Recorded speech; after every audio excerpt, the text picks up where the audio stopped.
fast. So if it seems like Why choose Kelly Chevrolet? We offer a wide selection of new and used inventory with a team that guides you to your perfect fit.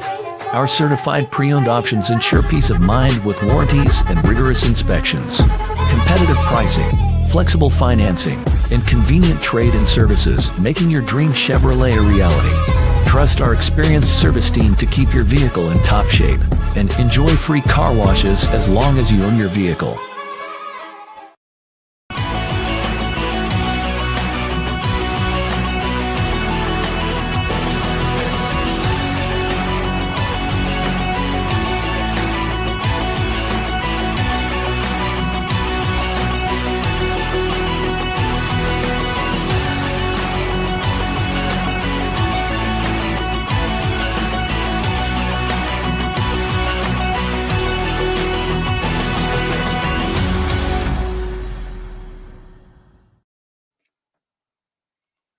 And good evening, everybody. Welcome to Around the Fort. We are back in the cave. It is semi-state football action, and my goodness, today it certainly felt like it. There was actually some of the white stuff floating around. Not my beard, Jackson. I know what you were thinking. Some of that cold white, wet stuff floating around, and it certainly felt like playoff football in Northeast Indiana. I am Casey O'Boyle of Northeast Indiana Game.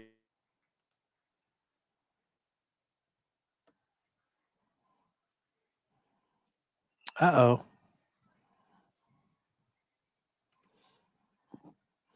Looks like we lost connection from the cave. We'll throw to a commercial and try to get reconnected. We'll be right back.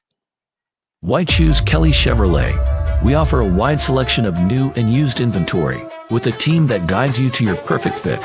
Our certified pre-owned options ensure peace of mind with warranties and rigorous inspections. Competitive pricing, flexible financing, and convenient trade-in services, making your dream Chevrolet a reality. Trust our experienced service team to keep your vehicle in top shape and enjoy free car washes as long as you own your vehicle.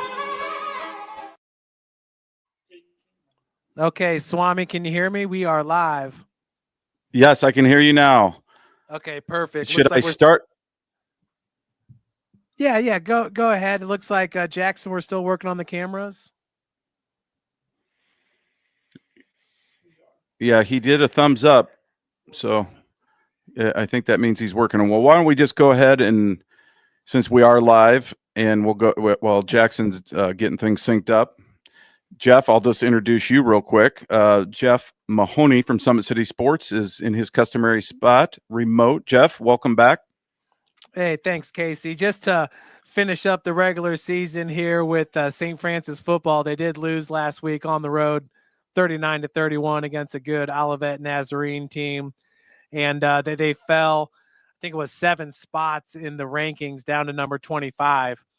But hey, they won their division. They beat out Marion, and they made the playoffs, and they'll travel to Southwestern out of Kansas this Saturday. So it's a pretty cool season for the Cougars getting it turned around.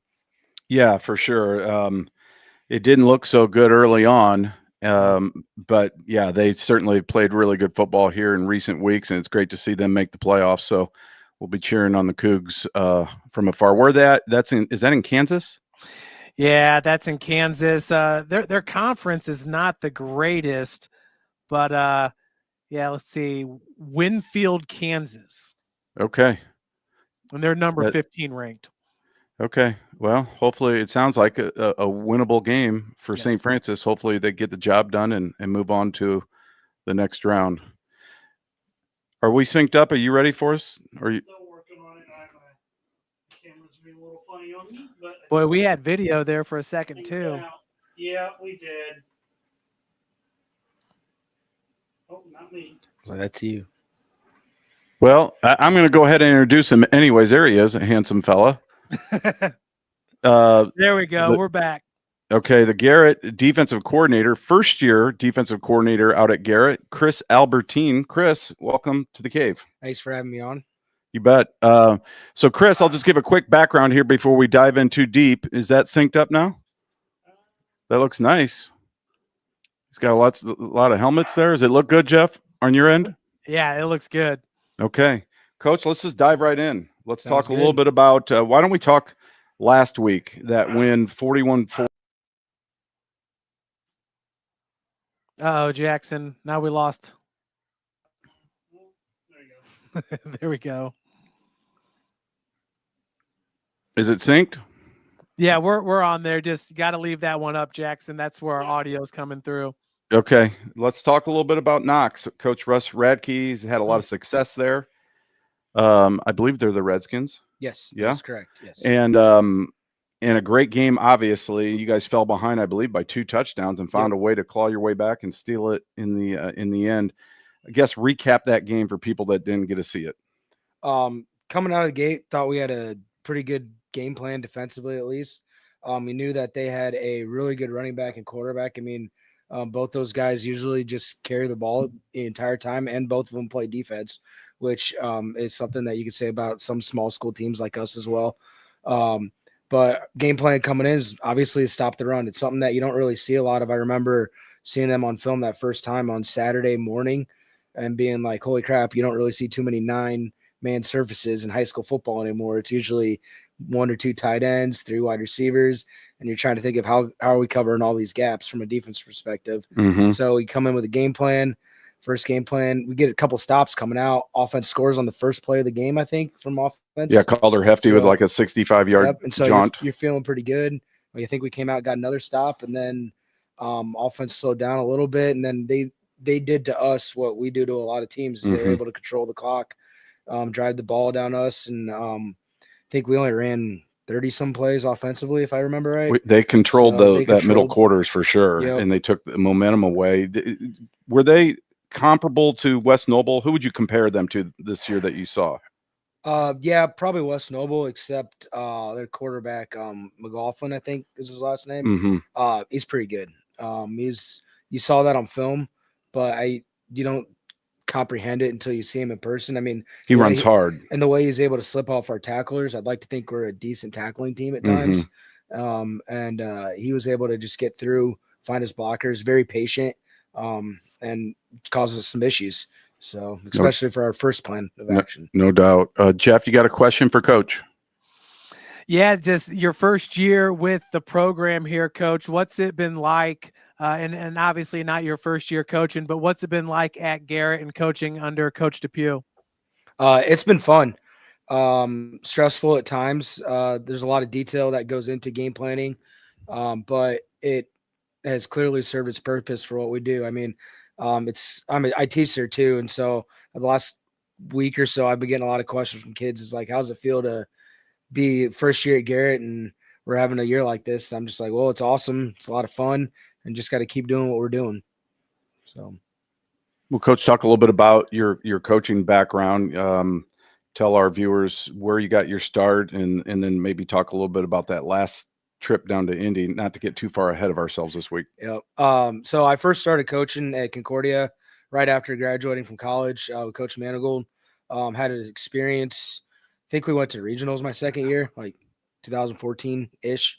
But I was just a freshman coach, so I really wasn't involved. I was at everything, but it was just a good experience to have that. Then got hired as a teacher at Woodland and coached with Coach Haydock. Had an awesome experience there. We had a couple years of a lot of wins. And Coach Haydock left with Wayne. I was still teaching at Woodland, decided to stay with Coach Smith. Had some ups and downs for sure with him, but it was still a really good time, and decided to change it up this year and head over to Garrett. So opening was there, and you kind of just did the Garrett defense, right? The 4-3 look, and just plug guys in and didn't change a whole lot. No. I mean, obviously coming in, you put a little bit of your own spin on it, maybe not as aggressive in certain downs and whatnot, but their defense they had a lot of returning starters coming back in. And so I just kind of was like, all right, let's roll with what they've got. Had a few changes to certain out, a couple of secondary positions weren't set. They got filled in with some young guys, like Alex Guzman. I know he's been offensive threat, but started off the year on defense only, and then we had some injuries and plugged him in on offense. So kind of worked out. Yeah, and the return game too. He's made it a name for himself there. Jeff? Yeah, Coach, talk about your defensive line play. I mean, this is a team that's hard to get going on the ground against. And Nate Wells is your leading tackler. at 6'1", 160 pounds. But are you getting a lot of production from the defensive line?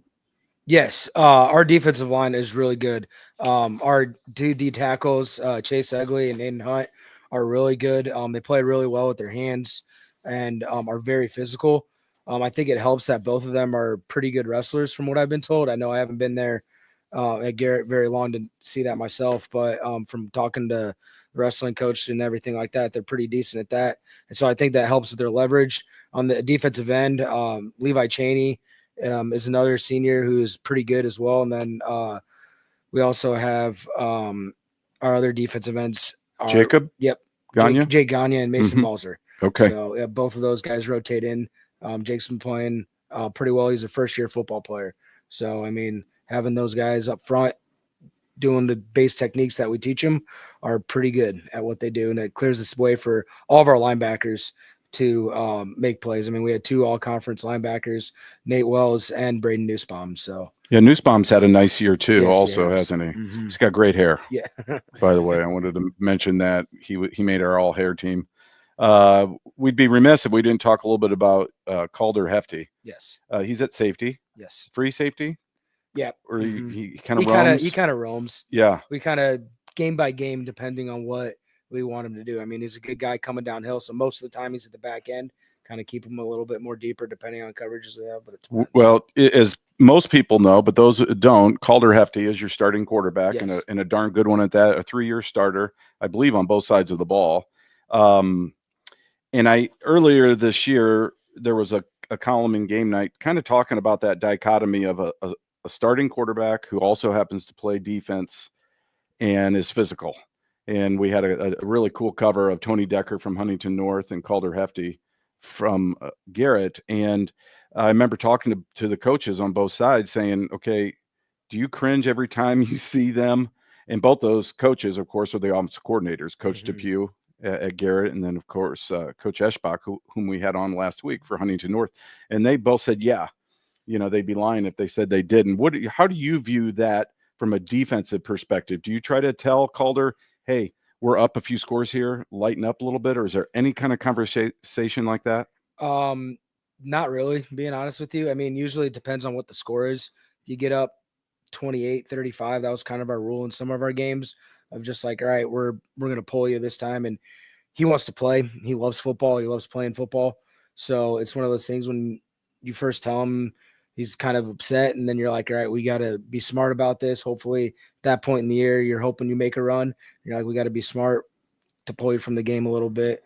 But I mean, as far as telling him to back off, that's just not his style. He loves to hit. He loves to hit. Mhm. He loves the game of football, and he's going to want to come downhill and make tackles. What do you think he takes to both sides of the ball? Like from a defensive coordinator's perspective, what strengths does he bring as a free safety as a QB?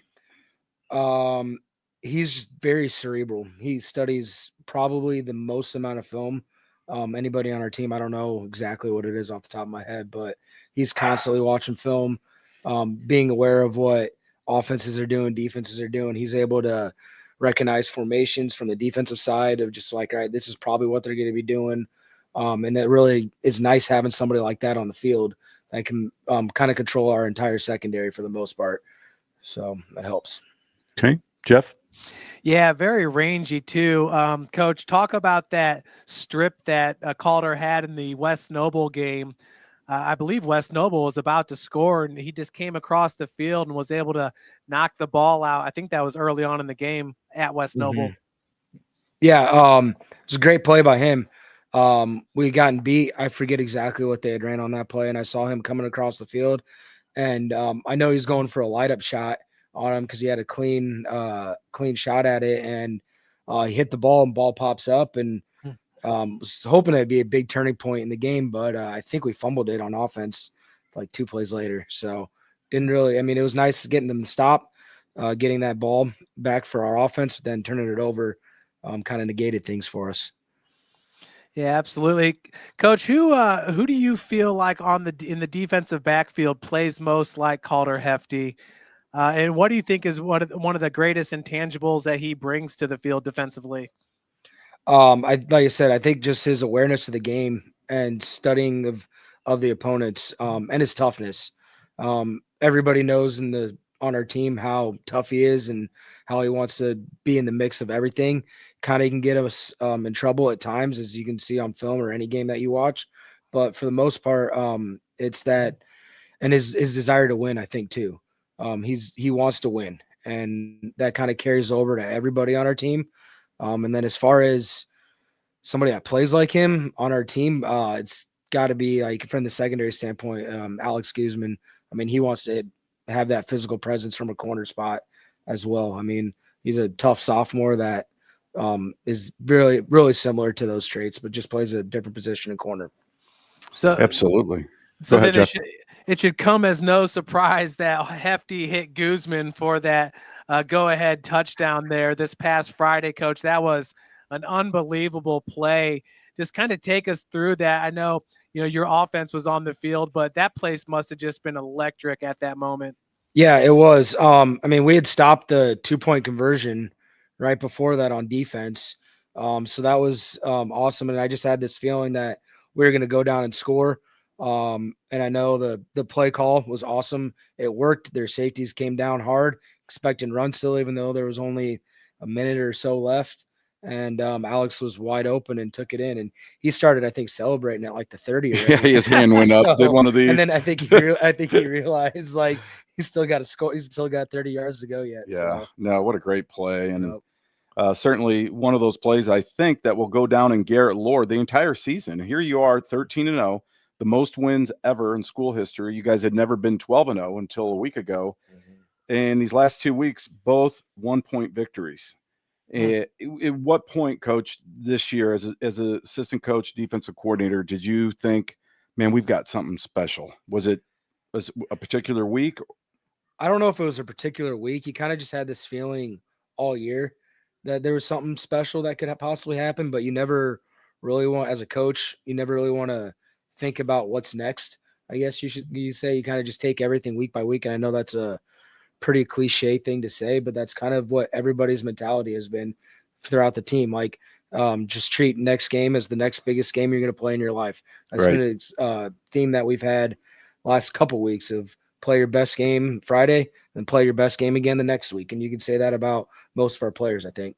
Well, it was a building thing for sure, but you open with that 20-7 victory at home against Adams Central, who was still playing. Yeah. And they've moved up a class to 2A. And here, at the time, I think a lot of us, unfair or not, just thought, okay, well, we thought Garrett would be better. Maybe Adams Central's down, because of all the kids they graduated a year ago. Well, here we are a week before Thanksgiving, and the Railroaders and Flying Jets are still playing. That ended up being a really, really good win to kickstart the season. Then you back it up the next week at DeKalb, your rival, a bigger school, 33-30 in overtime, a game that could win either way. Yep. And then from there, man, it just seems like you guys just started stacking one nice win after another. And then these last two have shown me that you guys can handle late game adversity, and there's something special about this unit. Yeah, I agree. What is it? I mean, if you had to articulate it, what do you think it is, Coach? Like I said, I think it's a common theme for us the last few weeks, and you could kind of say it all year, has been this theme of love. We have these Thursday night speakers that Coach Depew brings in, and they have free reign. They can talk about whatever they want, and a lot of them have talked about playing together and loving each other, and I think that's really what it is. I know Coach Depew's talked about this a lot. I'm not from Garrett, but I know most of the people there are, most of the players are. And there's something special about when football starts winning there, how everybody in the whole town has come together and to support Garrett football. And I really think it's just knowing that everybody there is supporting the school and supporting the district. And it's kind of this awesome feeling, I guess you could say. Yeah, for sure. Ladies and gentlemen, if you're just now tuning in to Around the Fort, we have Garrett Defensive Coordinator Chris Albertin joining us in the cave. Jeff, I'm going to ask one more question, and then I'll let you take it away because I know you're doing the game tomorrow night out at Luers Field. Let's talk about this one. This is a big game. We talked, and I even wrote in game night that this would be a really special matchup if it materialized, and here we are. Garrett, undefeated Garrett at tradition-rich Bishop Luers. The Knights have some success in 3A. Out at Luers Field. Coach, in a nutshell, 2 or 3 keys to victory for the Railroaders. I think it's the keys that's come down to it all year for us is how well we play up front, offensive, defensive line. That's where our strength is, I feel like, on both sides of the ball. And so if we're able to play well in the trenches, hopefully it materializes. I know Luers has got some good guys up front as well. So it's going to be a muddy mess after the weather today. So it's going to be a fun one for sure. So Jeff? Yeah, Coach. Cam Rubel, I know you're not an offensive coach, but Coach DePew has said how he kind of is that steady force for you guys offensively. When you have to put your defense against them in an inter squad scrimmage or something like that, what makes him a special runner? He's just a tough downhill runner. He's big, probably 220 or so. You don't see too many backs with that size. Has some quick shiftiness to him that I think surprises some defenders. But he's somebody that I think you can count on to get those tough 4 or 5 yards that you really need on it, whether it's a 3rd down conversion, 4th down conversion. He's somebody that you trust that's going to get those tough yards for you. Yeah, definitely. And then looking at this Bishop Luers teams, in the past they were always kind of pass heavy. It seems like this year they're relying on the run a little bit more with a nice offensive line. But what do you see from them offensively? Are they more run first and run to set up the pass? Yeah, I think so. They have a pretty good run game. They do a good job of getting outside, running zone, that type of stuff. Their screen game is pretty well as well off the play action pass. So that's something that we just have to be aware of. It's nothing different than most teams have seen against, I guess you could say, all year. But they're pretty good at what they do. So we just have to be ready for it. And like most games at this point in the season, I mean, Bishop Luers has that tradition. They have that ability. Like they made a deep run last year in one state. So we just have to be aware of everything they do, read our keys, and play Garrett football. Any Absolutely. keys? Go ahead, Jeff. Well, I was just going to say, are the guys fully aware? Like, if you guys win on Friday, that's truly making history, first semi-state in school history. Is that something you guys talk about? Not really. I mean, like I said earlier, it's kind of just the one game approach.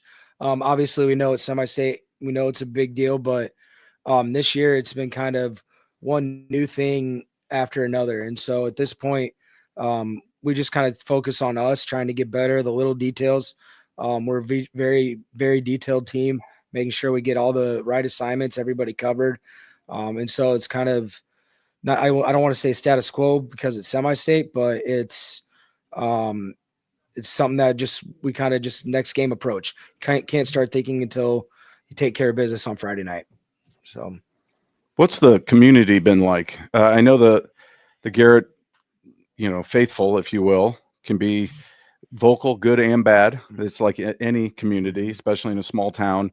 But it's 50 years ago, you guys won a state championship, correct? Yes. At Garrett in 1974. Yep. So kind of a cool, thinking 50 years later, here we are, you guys are on the precipice of maybe another trip to state. What has it been like with the fans and the community? I mean, we've been traveling really well. I mean, if you, any of the road games, things like that, we're packing almost every stand of visiting bleachers that you could see. And that's been awesome.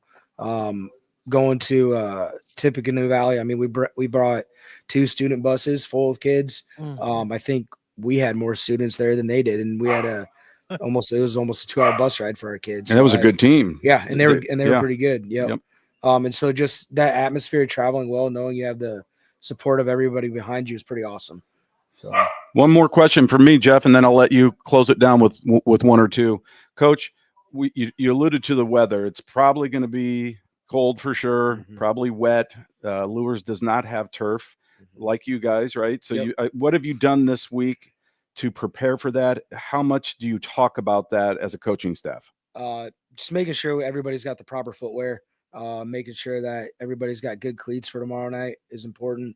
Most of the cleats now that these guys have are turf cleats, not necessarily the old screw-ins like people used to wear when I would play. So that makes a difference. But just playing out, just being outside. I mean, we've practiced outside every day this week. We practiced outside today in the snow, trying to get ready for that and just being used to being in the mud, being in the cold. And I think that just kind of mentally prepares you and kind of gives you an idea of what you're going to face for that. So, all right, Jeff.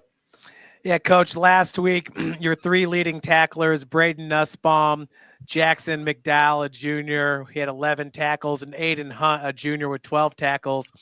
This game coming up here against Bishop Luers, if you had to pick one guy on defense that you feel like he may not lead the team in tackles, but you feel like this game is tailor-made for him and he's going to come out and have a big one, who would that guy be? Out of those 3 or anybody? No, anybody on your defense. Anybody? I got to give it to somebody on our defensive line. Those guys keep surprising me every week. Every week. I know Aiden Hunt's the name from last week because I think he led the team in tackles. Maybe I don't. But it could be Chase Egley, Levi Cheney, Jay Gagne. Those guys on the end. I mean, with the way Luers runs the ball, it's got to start up front. So it could be any of those guys. Yeah, and with those defensive linemen, especially the ends there, I got to imagine with that outside zone run game that you were talking about, those guys are super important as far as funneling the play back into your linebackers. Mm-hmm. Yep, definitely. I mean, if those guys don't do their job, you're not going to have linebackers making tackles. So it's all kind of a puzzle, I guess you could say, on defense. Everyone's the cliche of Bill Belichick of do your job. And that's really what our mentality, that's what we preach to our kids is do your job and everything else will fall into pieces. Coach, and with all your years of coaching, do you feel like this defense right now has that good team speed on D? Yeah, I do. I mean, we fly around to the ball. We really do. We're physical. We like to hit, which is a good thing. I know that's been a Garrett team trait in the past. And that's something that is continued on this year. And I hope to continue it on in the future as defensive coordinator and whatnot. So there's flying to the ball, being fast, physical, and that's just kind of the mentality of what Garrett football should be about. So. Absolutely. Okay, wonderful. Well, that does it for this segment, everybody. That was Garrett defensive coordinator Chris Albertin. Coach, thank you for joining us tonight. Thanks for having me. All right, we'll take a quick break and we'll be back in about 2 minutes. And Jackson Geiger has a little bit of a book report he's going to share with us from his trip to Ross-Ade Stadium. So stay tuned, everybody. White Shoes Kelly Chevrolet. We offer a wide selection of new and used inventory with a team that guides you to your perfect fit. Our certified pre-owned options ensure peace of mind with warranties and rigorous inspections. Competitive pricing, flexible financing, and convenient trade and services, making your dream Chevrolet a reality. Trust our experienced service team to keep your vehicle in top shape and enjoy free car washes as long as you own your vehicle.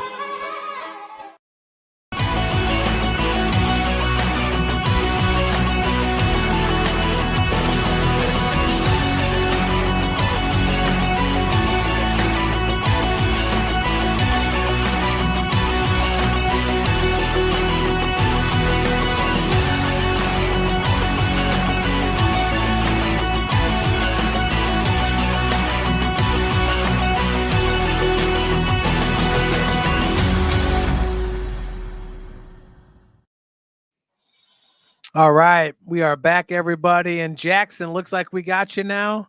Yes, we do.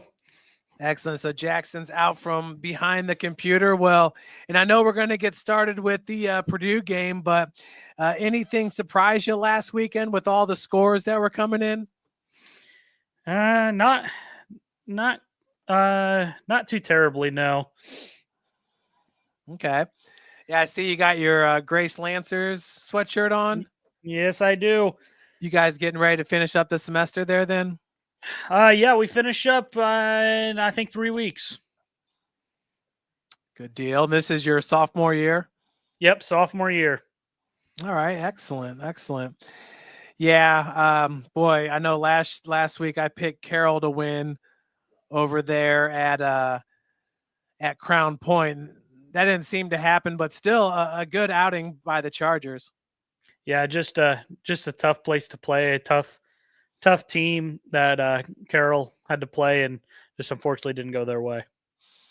No, didn't. And, taking a look over there at the box, boy, what a big night for Jimmy with 284 passing yards and 3 touchdowns. Just had a hard time running the ball against that tough defense. Jeffries had 10 carries for 50 yards, which was a pretty good. But outside of that, they just had a hard time getting going, running the football. Jimmy only 5 runs in that game against Crown Point. Good to see him have so much success, though, passing the ball. It'll be exciting to see what he can do up at Iowa. Yeah, no doubt about that one right there. The starting quarterback's name is Sullivan, too, and only a junior. Wow.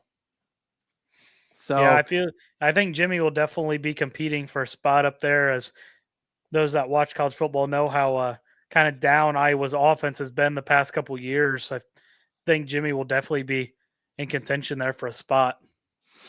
Yeah, what were your thoughts there, Coach Albertin? Boy, we've been following Garrett all year. What a fun story they are. But Coach, he's been around a little bit, spent some time at Woodland, now over at Garrett with Coach Depew. Good to see them having the success that they're having this year.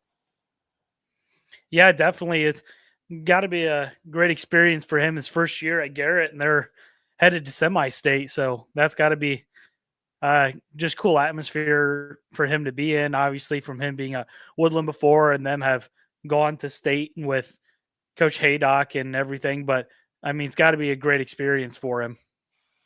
Yeah, something that he can relay to the kids, what this feeling's like. That was back in 2017 when they made that run and then lost to Southridge 15-14.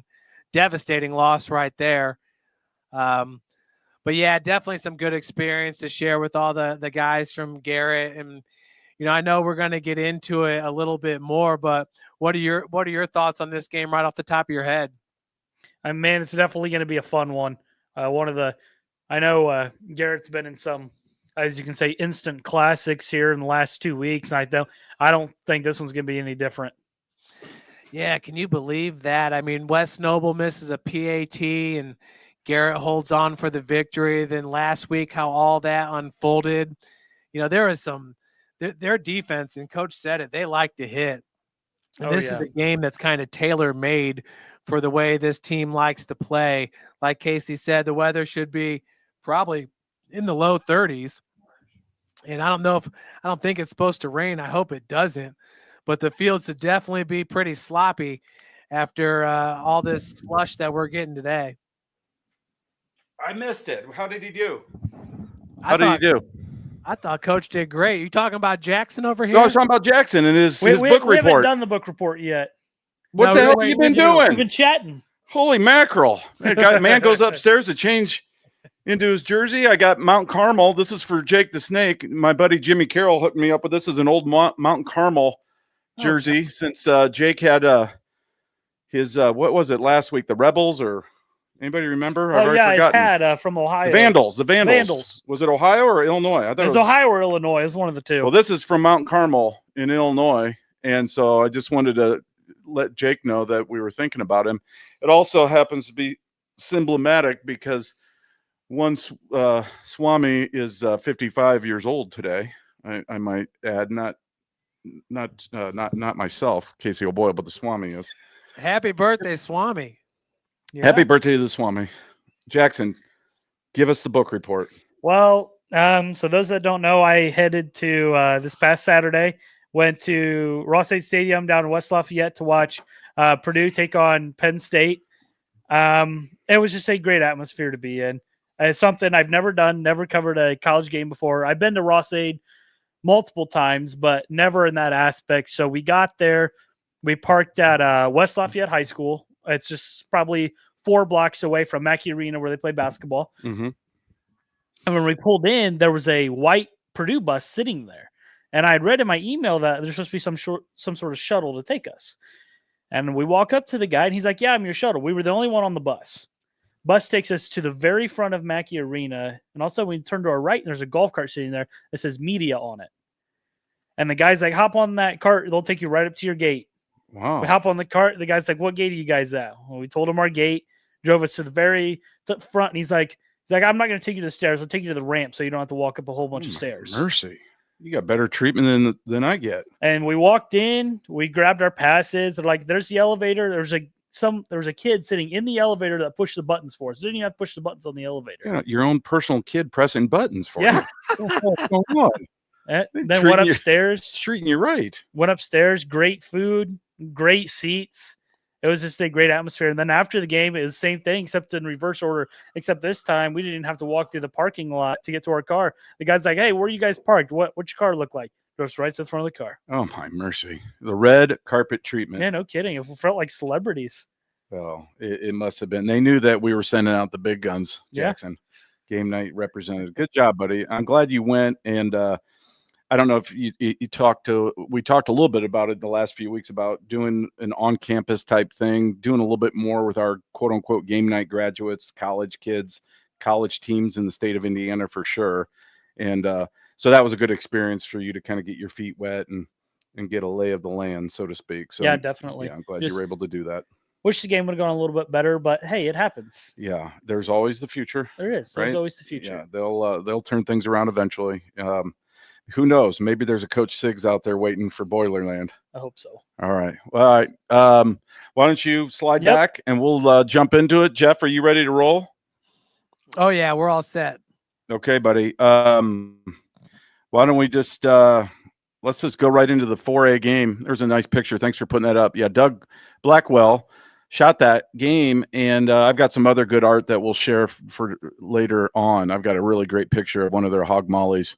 If East Noble wins for next week, that I'll drop on you next week, Jeff. But yeah, Doug took that picture. Big win for East Noble over Huntington North. I think we all thought it would be lopsided. That being said, here we are, the East Noble Knights still alive, traveling up to Mishawaka. This will not be an easy game by any stretch, but I still think East Noble deserves to be a slight favorite. What are your thoughts, Jeff? I'd agree 100%. And nice picture here of Ian Ramey, the sophomore running back. And Casey, it's amazing because they put the sophomore in and they don't skip a beat. Looking at Ian Ramey on the season, he averages 8.7 yards per carry with 3 touchdowns. So East Noble, this is just a special year for them, and they really don't have any flaws at all in their game. So, I know we'll talk more about this down the road, but great job by Ian Ramey. And yeah, the guys looked amazing on Friday. Yeah, they've got a really nice balance, I think, of seniors, juniors, and sprinkling in a few sophomores. We've talked all year long. They don't really have those big-time D1 type names on this roster, but they have really, really good football players, 1 through 11, every snap. Whether it's offense, defense, or special teams, they are solid across the board. Coach Alex Stewart's done a great job in his first year.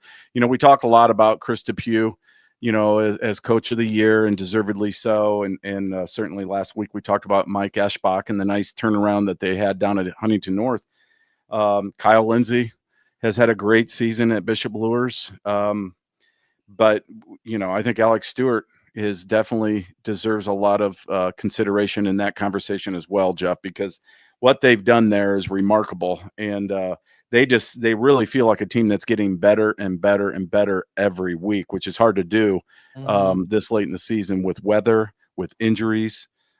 Speaking of which, Trace Kane, he's been back from injury. He played a little bit in the Huntington North game, and he's closer to 100%. They're about as healthy as they've been, I think, since the beginning. And of course, Dylan Creel, what can you say about that kid? I mean, he's definitely going to be in the conversation for player of the year for Northeast Indiana game night. Yeah. But the only guy I did not see on the field last week was Mason Trish.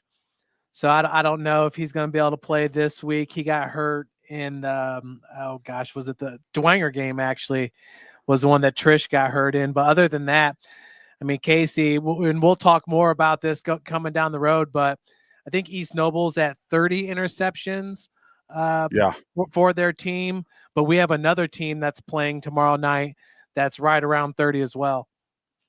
In Bishop Luers with 29, is that who you're thinking of? Yeah, I saw that today too. I was like, whoa, they're starting to rack them up with D. Hogue, leading the way with 8. Well, let's just, while we're in this East Noble Mishawaka game, let's talk a little bit about it. I had some conversation with Coach Stewart today, actually. And, as you know, Mishawaka runs that flex bone offense, and they want to control tempo. And if they can get 3, 4, 5 yards a pop, and you can't get them behind the chains, it can be a really, really long night. It's very similar to what Warsaw did to Carroll last year in the first round of the sectional. And that's why Mishawaka is a really dangerous team, especially in weather that might not be the best conditions for throwing. If it's windy and the ball's wet and it's cold, East Noble wants to throw it around a little bit with Riley Biddle. Mishawaka does not. They want to just pound it. And they're really, really big on that offensive line. I saw these kids, these seniors anyways, when they were freshmen up in Mishawaka when they hosted Bishop Dwenger on a short notice game. And they were massive as freshmen. And I remember making a mental note, like, I bet we see this team play one of our teams here in 3 years. And sure enough, a lot of those kids are starting, and they're really big. On the other side of the ball, they're actually pretty fast. I think they fly to the ball really well, do the cavemen, and they present some challenges there as well. And, I think back to, the Snyder game here in the playoffs recently, what a great matchup that was. And, East Noble did not have the great success that they've had all year long in losing in week 2 at Snyder 35-10. Was it week 2? There it is. Thank you for putting that up. Yep. And now granted, that was the delayed situation, Jeff, remember, with the weather, and they came back the next day, and I think Snyder really expanded. It might have been tied, or East Noble might have even been leading in that game, if I remember correctly, and Snyder just put it to him. Yeah, Snyder put it to him on the comeback day on Saturday. So that being said, they've ran the table unscathed, and they've just looked really, really good, certainly since the postseason began. Yeah, and I have a hard time, if these two teams met up tomorrow, Snyder and East Noble, I'd have a hard time saying that Snyder's going to win by 25 points. Oh, I totally agree. Especially, if Brandon Logan was hurt, I'd say definitely East Noble. But yeah, it's been a special season for them. And I hear you. Mishawaka, they like to pound it. And I feel like every single year we have one of our teams up at Mishawaka, whether it was Dwenger from years back, and then most recently in 5A, Snyder going to Mishawaka. I mean, geez, they were just there last year with the Mong Tung walk-off field goal, which was pretty sweet to see. But yeah, East Noble, I mean, they've been getting really good play from that defensive line, led by Gavin Sparkman, who goes 6'2", 220. And they're just absolutely loaded at linebacker. It kind of reminds me of Carroll, how Carroll's just so loaded with so many backers. But looking at East Noble, Kobe Ritchie, Dallas Plattner, Dylan Krell, Jacob Ramey. Jacob Ramey has been really, really good as of late.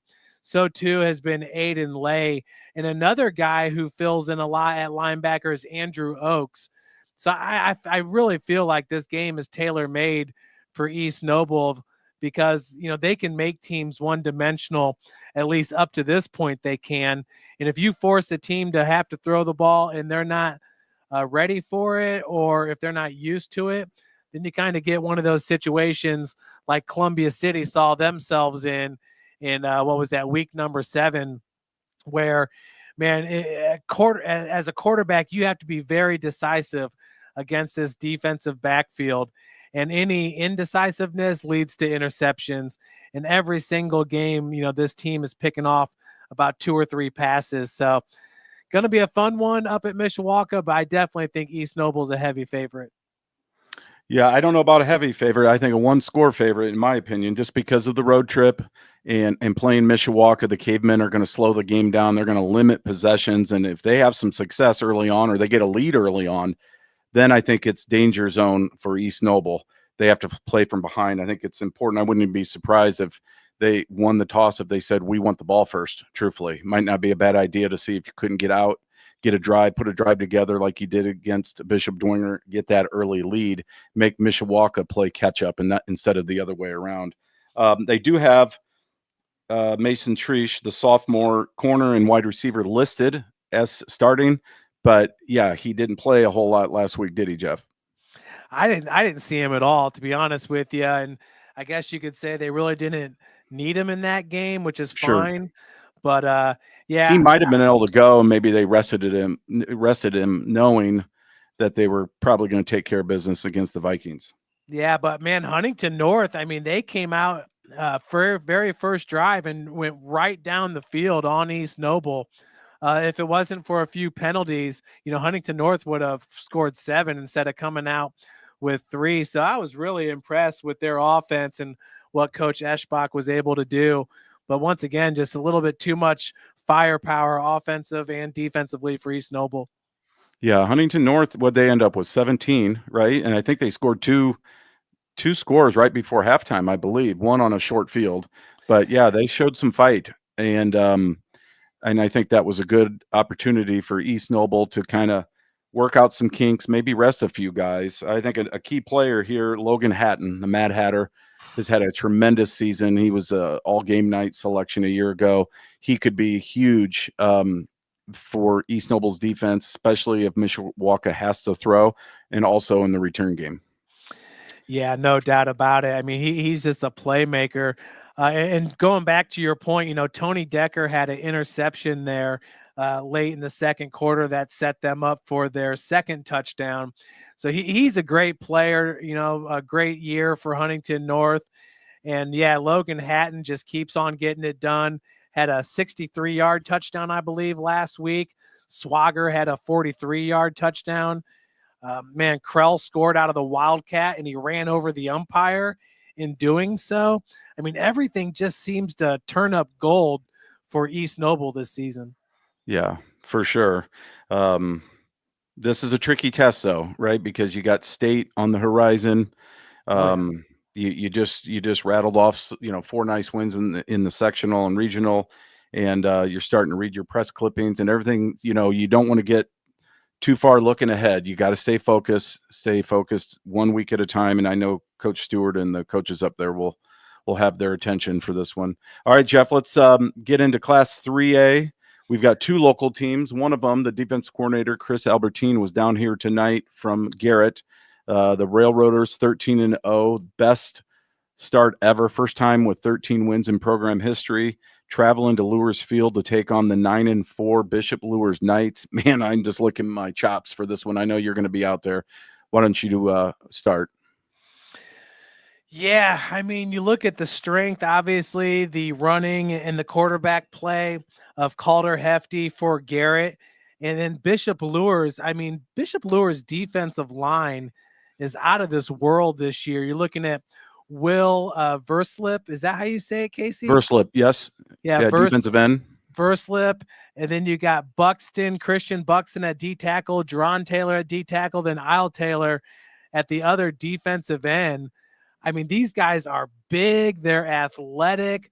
Man, Verslip has an interception on the season from that defensive end position. And then going to the linebackers with Colin Weber and Braden Migrant, Jacob Felger, their joker back. So this is going to be super, super interesting in this game. Can Cameron Rubel, rattle off those 4 yards of carry that they need to kind of sustain the offense and guide those or lead to those sustaining drives that can lead to those big Calder Hefty passes. And like we said earlier, this is a Bishop Luers team that's very opportunistic in the defensive backfield. 27 team interceptions is what I had them down for heading into this one. Darion Carswell is an absolute athlete, can make things happen, has 2 blocked field goals on the season. Casey, I just feel like that's a special stat. It shows a player's athleticism. If you go back a few years, I think it was Kedrell Billingsley that would always come off the edge for Snyder and would get right in a place kicker's face in a field goal or PAT situation. But for Darion Carswell to have 2 blocked field goals on the season, 7 passes defended, which ties him with D. Hogue. You're looking at this defensive unit for Bishop Luers, and you feel like there's no flaws in it. But yet, this is a team that went 4-3 in conference play, or division play, I should say, in the SAC. So going to be an interesting one. Jace White has been a very good manager of the offense. Wouldn't you say, Casey, ever since the postseason had started?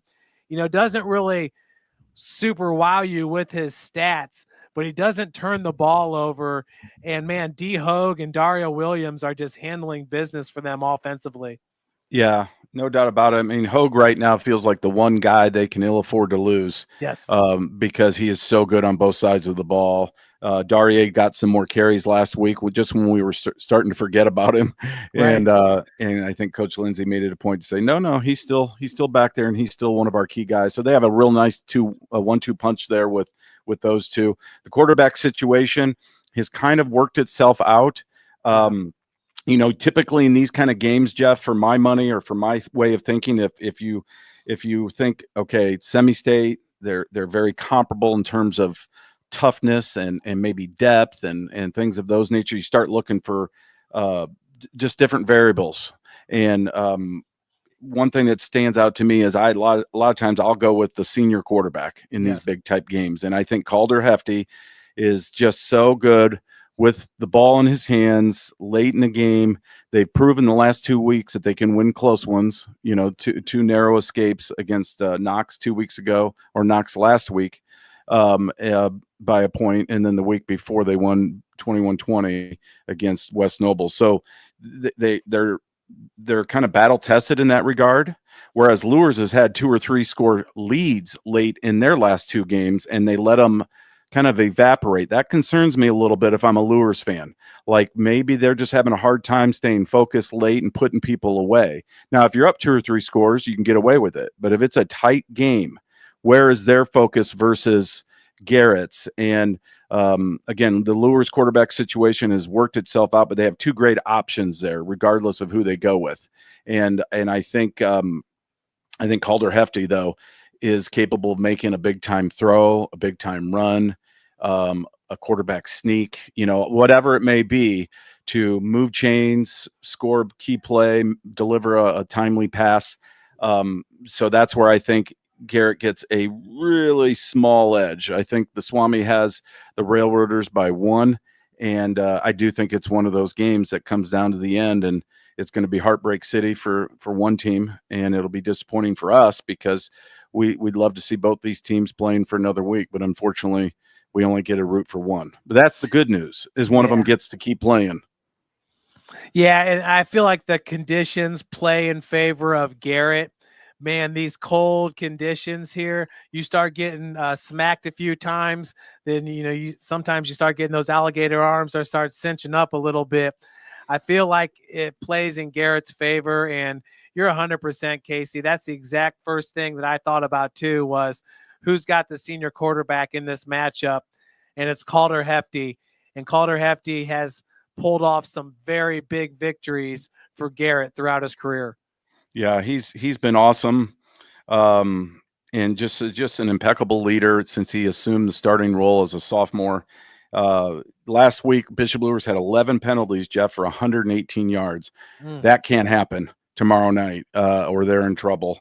And then 2 weeks ago, of course, they had a 3-score lead in that one. They turned the ball over 4 times. Again, that combination, turnovers or penalties, or in the worst case scenario for Bishop Luers, both, if they play a sloppy game in sloppy conditions, I think Garrett wins this contest because I'm with you. I think they want to run the ball a little bit more. I like those 2 defensive tackles. I like the defensive tackles on both sides of the ball, if I'm being honest. I mean, this might be the best core group of DTs in the area going head to head in this matchup. So it's going to be a fantastic contest. We'll be watching for sure from my brother's Lake Cottage, and so we'll be tuning in to Summit City Sports and checking out the game, and I think it's going to be a fantastic finish. You also wonder about special teams where that plays in. They both have great return guys. We talked about Guzman for Garrett earlier. He's made some pivotal plays this year in the return game. And then, of course, Bishop Luers has a load of talented players in that regard, too. So I don't think Garrett's going to throw it a lot, especially against that good secondary. But if they have to, that's another story. So I fully expect Luers, Carson Bradley, defensive coordinator out at Luers, to load up the box, go man coverage, press coverage, try to jam Parker Skelly at the line of scrimmage. Don't let him get a clean break, and put 8-9 guys in the box and say, man, we're going to shoot some gaps. We're going to come hard off the edge with some run blitzes and see if we can't get Garrett, in some 2nd and 11, 3rd and 8 type situations. If that's the case, it'll be a super long night for the Railroaders. No, I would agree with you, and that should be, or that you would perceive that to be the game plan right there. Load the box and get these guys out of their comfort zone.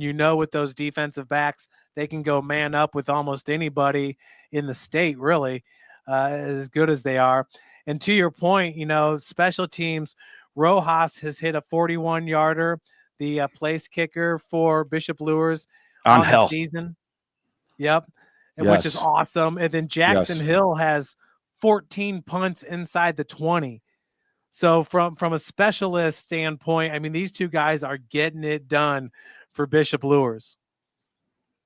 No, it's going to be a fun one. I can't wait. It's two teams, two coaching staffs that we really like and respect. I know I'm speaking on your behalf, Jeff, but I know you agree with that as well. And it's been a magical year for Garrett. Early on, we thought that win against AC, we thought it might be a sign of things to come, and indeed it has been. But to rattle off 13 in a row, to win 2 weeks in a row by a single point, there's something magical about what's going on up there in G-Town. Yep. Whereas Luers has never done this on the 3A landscape. This is 2A territory for them. They have not had, the few times they played in 3A, they've really not done that well. But now this feels like Luers football, and they're really clicking on all cylinders. And I think they're playing their best ball of the season. They got off to a slow start like they did a year ago. And I think with the exception of the penalties last week and the turnovers 2 weeks ago, the Knights look like they're rounding into form. And I really love this team. Boy, I'll tell you what, they've made it look easy in the postseason, haven't they? Like you said, coming out to big leads and letting the other team come back a little bit. But wow, I mean, they have really turned it around like a whole 360 in the postseason this year. Yeah, and Mississinawa and Mechaniqua, are small community towns, kind of like Garrett. And both those teams this year were having very, very special seasons. Yeah. And Mechaniqua, there you show it right there. They were 12-0 and having a really, really special season. And I think Mississinawa was undefeated too. Yeah, there they are. So Bishop Luers has beaten 2 undefeated teams the last 2 weeks. And they've got another opportunity tomorrow night at Luers Field. I can't wait. Yeah, and to your point, Casey, I would think if you had to pick the 2 leaders from each team, it would be Calder Hefty and D. Hogue. Would you agree? No doubt about it. No doubt about it. And how apropos would it be if the game comes down to the end and Calder Hefty, let's say, is one-on-one on a naked bootleg with staring, face to face with D. Hogue, and does Calder Hefty win that battle and power his way over the goal line for the win, or does D. Hogue make the open field tackle and preserve a victory for Luers? It just feels like those are the guys that have earned that distinction. And even though Hogue's not a senior, he's certainly playing like one, and that's a kid. We talked a lot about kids getting scholarship opportunities and more offers later in the recruiting process. I think D. Hogue fills that bill. I think he's going to see some serious recruiting stock rise here in the weeks ahead. Yeah, and the Taylor brothers as well. I'd like to see what happens in the offseason with those 2 guys. Yeah, no doubt about it. They're good, and they are they're beasts. They're beasts. And if that magical play did happen, 10 times, I think 5 times Hefty would win and 5 times Hogue would win. Yeah, I think you're probably right. I think you're probably right. Well, it's going to be a great game. I hope it comes down to the 4th quarter, and I hope fans are treated to a really special night of football, because it's going to be one of those signature nights, I think, for Northeast Indiana, and hopefully a memorable game. Both teams play well, great sportsmanship, and the best team wins, type thing. And we can, tip our hat to the runner up and then pat the back of the one that's moving on to state. But either way, we've got somebody to root for sure next week. All right, let's get out and jump into 2A. Jackson's got the clock set. Go ahead, Jackson. We've got Adams Central. Speaking of moving up a class, now they're in 2A. And we talked a little bit about how they started the season 0-1, losing 20-7 against Garrett, and they since have rattled off 12 straight at tradition-rich Andrean. The Fighting, are they 59ers? Is that what they are? Yep, the 59ers. Yeah, 59ers of Drake Bowen fame, who plays for the Fighting Irish. Andrean's 9-4. They play, I think, all 4A and 5A teams in the regular season, so they are battle-tested. I mean, for sure. Adams Central does not have that luxury of playing that kind of schedule. They play, a lot of smaller schools, a few 3A, but a lot of 2A and 1A schools in their conference. So I think you got to give a slight edge to Andrean, and also the fact that it's all the way up there, at the region. And that's a heck of a bus ride, especially from Monroe, Indiana. But you know what? Adams Central, Coach Mosier, he year after year, he just, puts last year in the rearview mirror, and they come out and maybe they have a bump or two where they look human. And then here we are at semi-state, moving up a class, and they're on the brink of another trip. That would be their 4th straight trip to Indianapolis. So, you got to give it to Adams Central. I don't think this is an automatic game for Andrean by any means. I think it's a close contest, and I would not be surprised at all if AC went up there and shocked the 59ers on their home field. Boy, I mean, we know when a team like Adams Central moves up a class, this is exactly what you're talking about.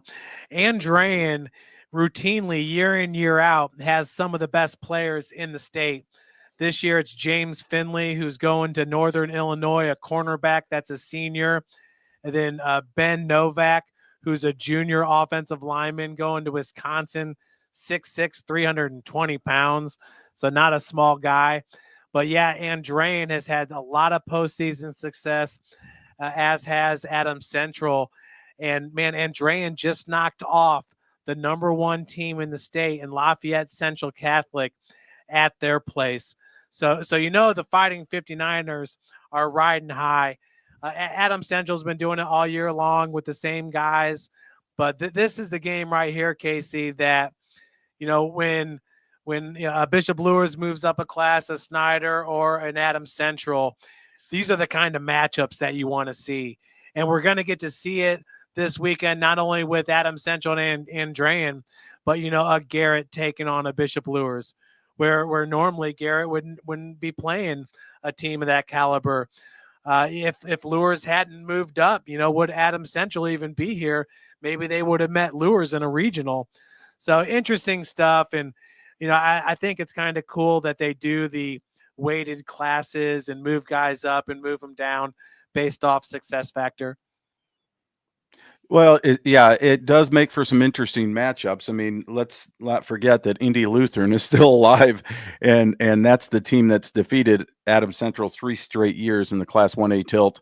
And I think they're a big-time favorite to win in the southern half of the state in Class 2A. So how ironic would it be for Adams Central to win this game and have to face Indy Lutheran for a 4th straight year, and they, having lost to them 3 times. And so we'll see. You got to get there first, and this is an intriguing matchup. I mean, Adams Central really doesn't play that many seniors. Only 3 starting seniors on offense. 4. I take it back. 4. 1 lineman and a tight end, and then the 2 running backs, Aaron Hershey and Matt Heiser, are just really, really solid, prototypical Adams Central ball carriers. They run hard. They don't fumble. If that offensive line, which isn't real big, I mean, let's face it. I mean, they've got their tallest guy is only 6'2", and their heaviest guy is only 245. So this is not a bunch of maulers on that AC offensive front, and only 1 senior in that group. If they can withstand, what I expect to be a really physical and talented Andrean defensive front and create some creases for those guys, that could open up a play action opportunity for the young quarterback, Jamison Roach, the sophomore, who's not playing like a sophomore. He's more in line with like almost a seasoned junior with all the reps he's gotten this year. And Jarrett Smith at split end, fast. We had the picture of him making the Superman catch a few weeks ago that you put up there a couple times now, Jeff. And he's a playmaker. Max Carr at tight end, really, really good football player. So this is a fun matchup that I would not discount Adams Central at all, because they can ball control. And if they have some success running the ball and they can set up a play action pass or two, they could hang around and shock the world. Yeah, and Andrean, this is a team that almost likes to pass first. Their running backs are very, very young, sophomores and freshmen. Their two leading running backs, Reyna and Stovall, are both sophomores, averaging about a little over 5 yards a carry, and McCoy's a freshman. So, yeah. Very, very fun game right here. And that Adams Central is going to bring the consistency with that offense and could pull off a big upset. I think it would be an upset if they got the win at the 59ers.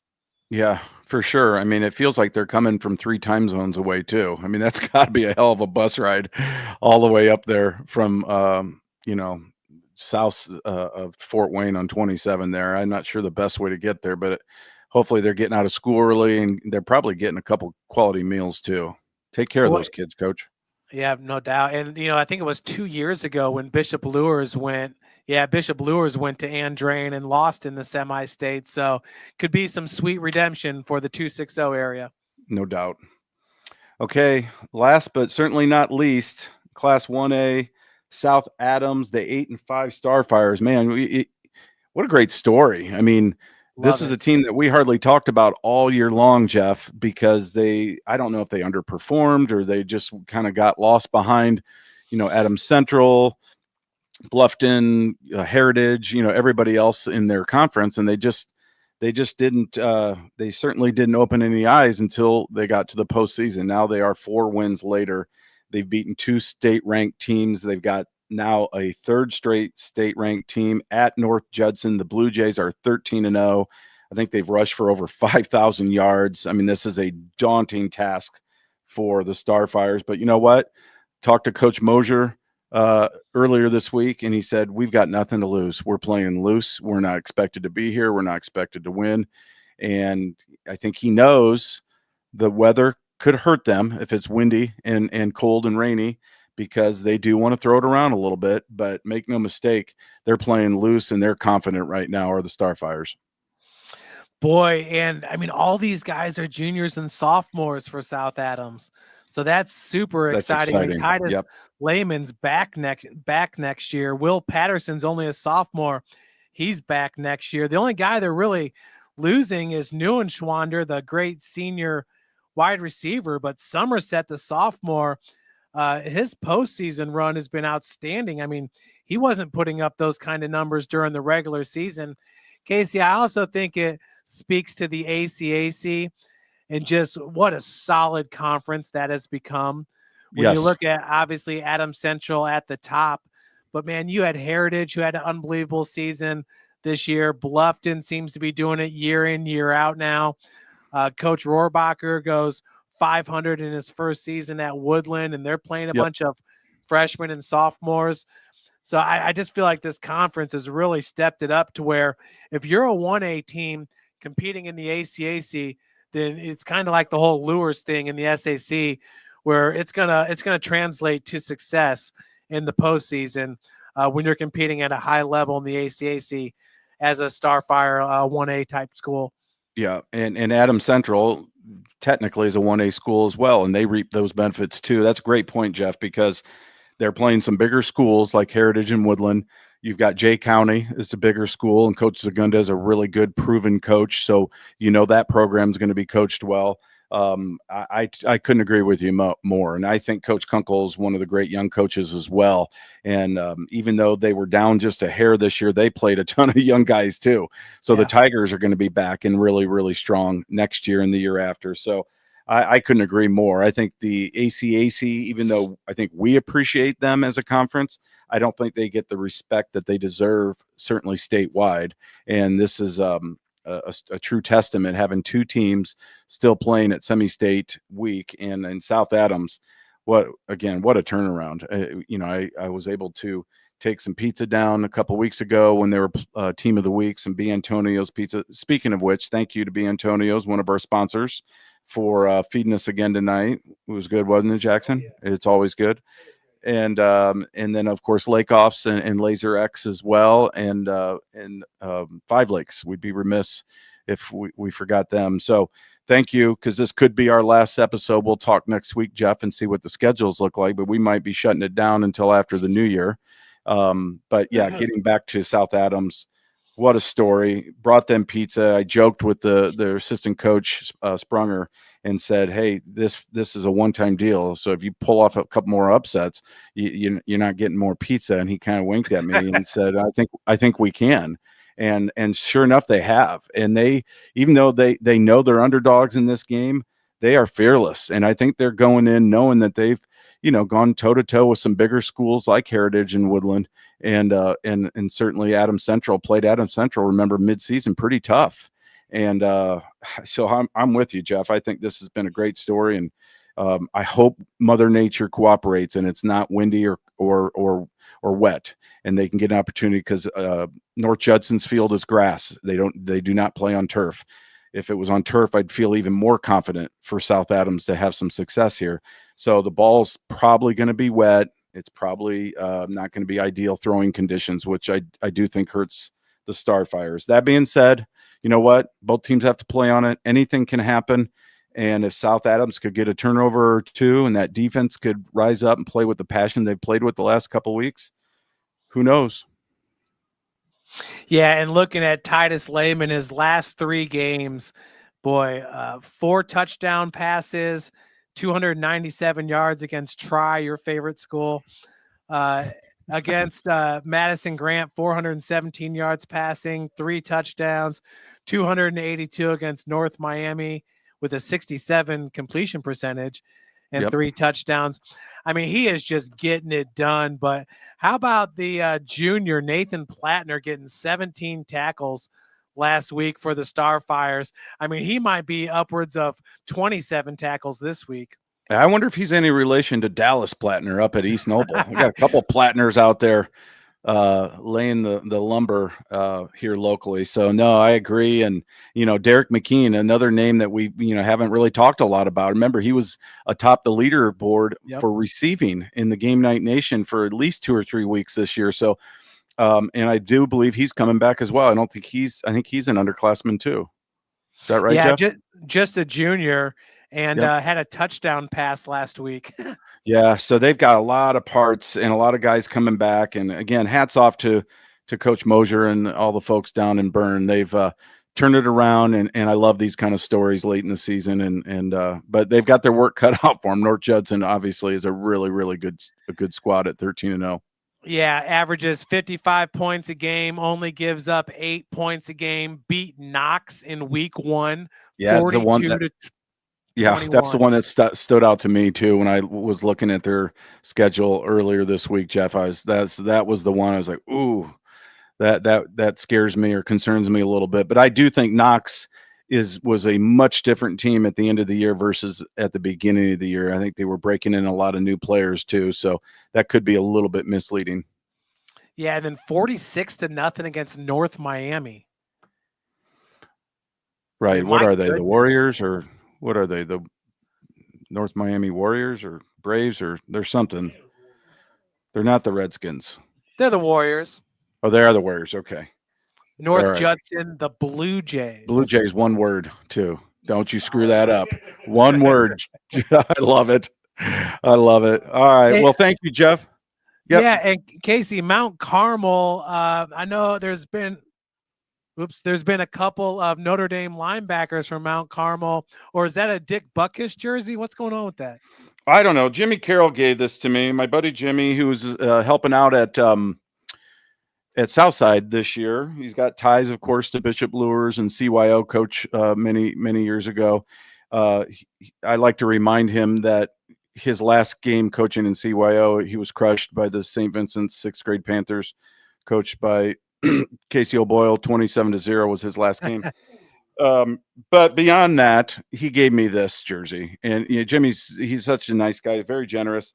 He still has ties to Mount Carmel. I'm not sure why, because he went to Bishop Dwyer. He graduated 10 years before I did, and he played at Ball State. That's where I got the Ball State helmet right here. Let's give him another shout out, because I love collecting helmets, as you guys know.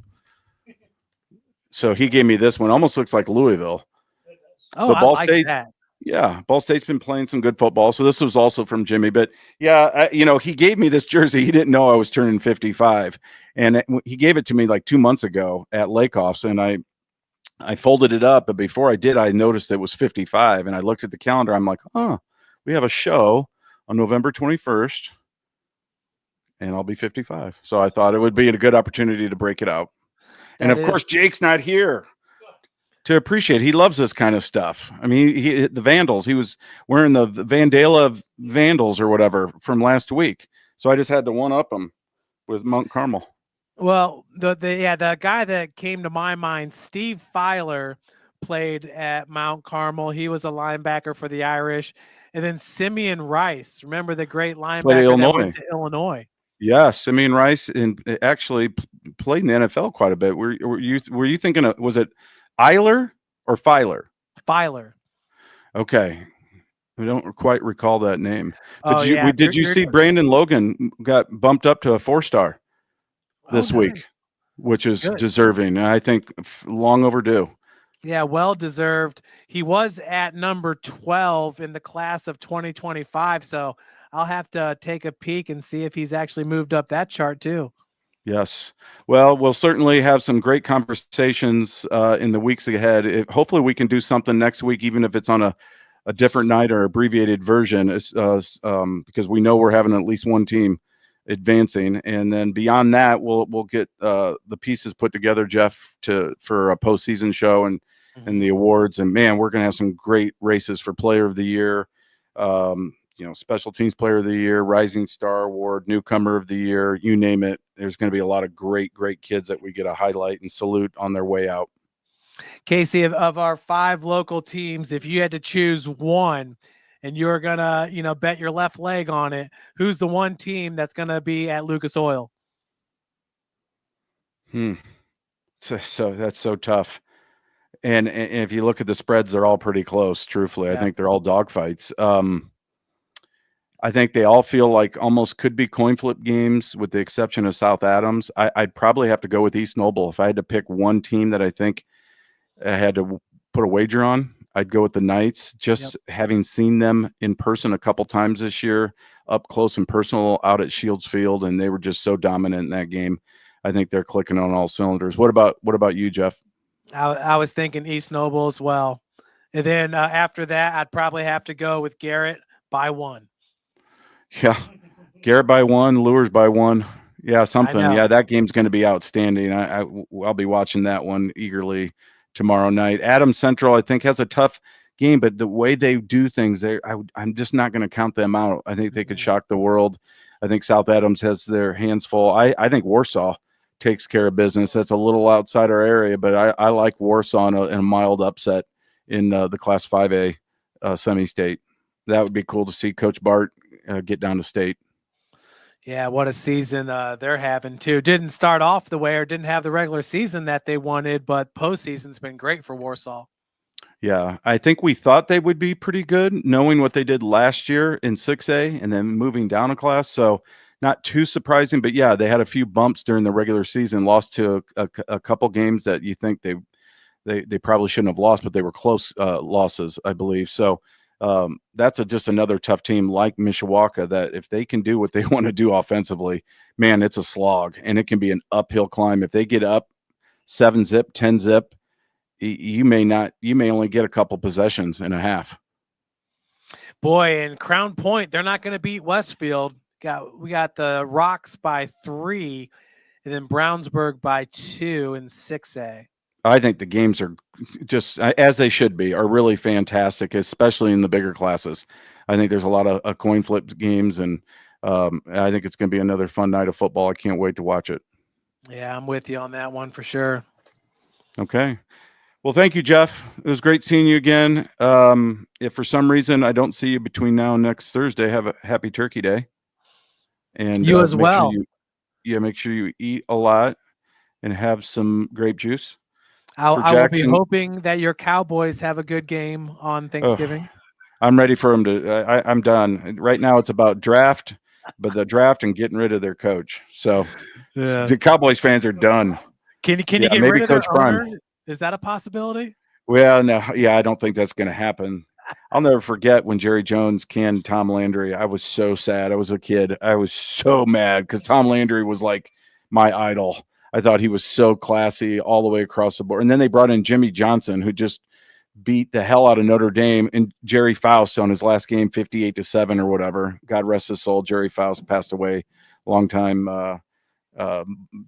Archbishop Moeller coach, and then he coached, of course, for Notre Dame in the early 80s and did not fare very well. I think he was just over 500 and then finished up at Akron. But I met him twice, Jeff. Very nice man. Everything you've read or heard about him is 100% truth. He was such a gentleman, and he deserved a better fate because his character and morality was second to none, and really represented Notre Dame well. And he always held that university and that campus and that team in special regard, even after he left.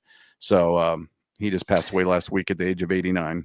It's interesting you say that too, because I was having a conversation with Bob Crable, and he was saying the same thing as Bob played at Cincinnati Moeller and at Notre Dame. Yeah, Bob Crable, man, he was one of the all-time greats too. I got his autograph somewhere too.